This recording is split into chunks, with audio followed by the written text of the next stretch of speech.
જોહાર, હું કેતન અને આપ જોઈ રહ્યા છો જીજે દેશી ન્યૂઝ. વાત કરીશું બનાસકાંઠાની. બનાસકાંઠામાં એક ઘટના સામે આવી છે, જેમાં આદિવાસીઓ આદિવાસી છીએ એ સાબિત કરવા માટે 1950ના જૂના પુરાવા આપવા પડશે. જ્યારે આપણે હકીકતમાં જોઈએ છે, દેશની સર્વોચ્ચ અદાલત સુપ્રીમ કોર્ટ કહે છે કે આદિવાસી આ દેશનો મૂળ માલિક છે અને સુપ્રીમ કોર્ટે જજમેન્ટ પણ આપ્યું છે. આદિવાસી મૂળ માલિક છે, છતાં પણ આદિવાસીઓ પોતે આદિવાસી છે એ સાબિત કરવા માટે ઝઝૂમવું પડે છે. બનાસકાંઠાની આ ઘટના. આદિવાસી એ ભારતનો મૂળ રહેવાસી છે અને એમણે આદિવાસી સાબિત થવા માટે 1950ના પુરાવા રજૂ કરવા પડશે, અને જો તમે આ પુરાવા રજૂ કરવામાં નિષ્ફળ થશો તો આદિવાસી સમાજનું સર્ટિફિકેટ મળશે નહીં. આદિવાસી સમાજને સરકારી લાભો પણ મળશે નહીં. આદિવાસી સમાજના દીકરા દીકરીઓને અભ્યાસમાં પણ પુરાવા રજૂ કરવા માટે તકલીફો અનુભવાય છે. બધા આધાર પુરાવા આદિવાસીઓ પાસે નહીં, બધા જ આધાર પુરાવા સરકાર જોડે છે. તો 1900 બીજી આધાર કાસ્ટના 1978 ના પુરાવા માંગે છે. મેન માલિક અહીંયા જો દેશના મેન માલિક કહેવા આવતા ને એમના 1950ના પુરાવા કેમ 1948 ની અંદર કાયદેસર સર્વે થયું હોય તો એ વખતના પુરાવા સરકાર જોડે જ છે. અમારા પાસે શા માટે મોકવામાં? સરકાર પોતે જ જાહેર કરે. દીકરા દીકરીઓ ભણે છે, કહીને તો એક બે દીકરા દીકરીઓ નોકરી માટે પરીક્ષા માટે તમામ વસ્તુની અંદર આદિજાતિ દાખલા બદલે સંપૂર્ણ રીતે અત્યારે અટકેલા છે.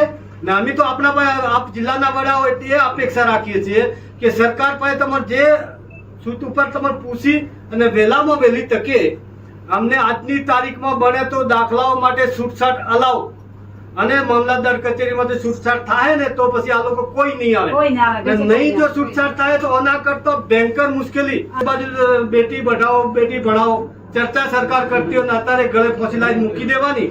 છોકરાને જેમ થવું એમ થાય, દીકરીઓને જેમ થવું એમ થાય, અને અભ્યાસ કરતા બંધ કરી દેવા. આદિવાસીઓને કાયમી માટે જે મજૂરી કરતા હોય મજૂરી કરવા દેવા, ગરીબોને ગરીબ રાખવા માંગે છે. એના બદલે આજે અમે અપેક્ષા તમારા જોડે વહીવટી વડા છો, સરકાર પાસે જે વિનંતી કરવી એ કરી આજની તારીખમાં અમને છૂટછાટ અલાવો. નહીં તો અમે 9મી તારીખના દિવસે અમે આદિવાસી વિશ્વ દિવસ ઉજવવાના નથી. ઉજવવો પડશે ના શું કે તમે આદિવાસી અમારી રીતે ઉજવશું, પણ સરકાર ઉજવશે તમે નહીં ઉજવવાના. અમે આજે પ્રતિજ્ઞા લીધી છે કે આટલી જો આદિવાસીઓ પર તરાપ મરાતી હોય તો આદિવાસી વિશ્વ દિવસ ઉજવવાની જરૂર છે. એક તરફ સરકાર આદિવાસીઓ માટે 9 ઓગસ્ટને વિશ્વ આદિવાસી દિવસ તરીકે ઉજવણી માટે મોટા મોટા કાર્યક્રમો કરે છે, અને બીજી તરફ સરકારના અધિકારીઓ આદિવાસીઓને આદિવાસી છે એ સાબિત કરવા માટે લોખંડના ચણા ચડાવી રહ્યા છે. જુઓ શું છે સમગ્ર ઘટના. આજે અમારે અહીંયા આવવાનું મુખ્ય કારણ એ છે કે અમારે જાતિ અંગેના દાખલામાં અનેક પ્રકારની તકલીફો વેઠવી પડે છે. અમને ક્યાંક ને ક્યાંક એવું લાગે છે કે અમારા સમાજને હેરાન પરેશાન કરવામાં આ સરકારે કોઈ કચાશ મૂકી નથી. પહેલાં જંગલ જમીન બાબત માટે પણ અમે લડતા હતા અને લડત ચાલુ છે, તો પણ અમારા કેટલાય લોકો જમીન વિહોણા છે. વચમાં તમે જોયું છે કે પોસ્ટ મેટ્રિક સ્કોલરશિપ બંધ કરી નાખી. એના એ રીતે આ 1950 પહેલાના પુરાવા માંગી અમારા લોકોને નોકરીમાંથી કેમ એમને દૂર કરવા, અથવા નોકરી મળેલી છે એમ છતાં કઈ રીતે એમને નોકરી ન આપી, અથવા એમને દાખલા ન આપી એમને મળતા લાભો કઈ રીતે અટકાવવા, એવું આ સરકારનું ષડયંત્ર છે. આ સરકાર ઈચ્છે છે કે આ સમાજમાંથી કોઈ સાહેબ બનવું જોઈએ નહીં. આ સમાજના તમામ લોકો ખેત મજૂર, ફેક્ટરી મજૂર, રોડ પર કામ કરવા જોઈએ કે કુવા પર રહીને કામ કરવા જોઈએ, ભાગ્ય તરીકે કામ કરવા જોઈએ. બીજું કંઈ આ કરવા ન જોઈએ. એના માટેનું સરકારનું કાવતરું છે. અમારી માંગો મુખ્ય એ જ છે કે આજે તમામ આગેવાનો સાથે અમે આવેદનપત્ર આપ્યું છે, પરંતુ મને એમ લાગે છે કે આ બેરી લોલી આંધળી સરકાર આવેદનપત્ર આપવાથી અમારું સાંભળશે નહીં.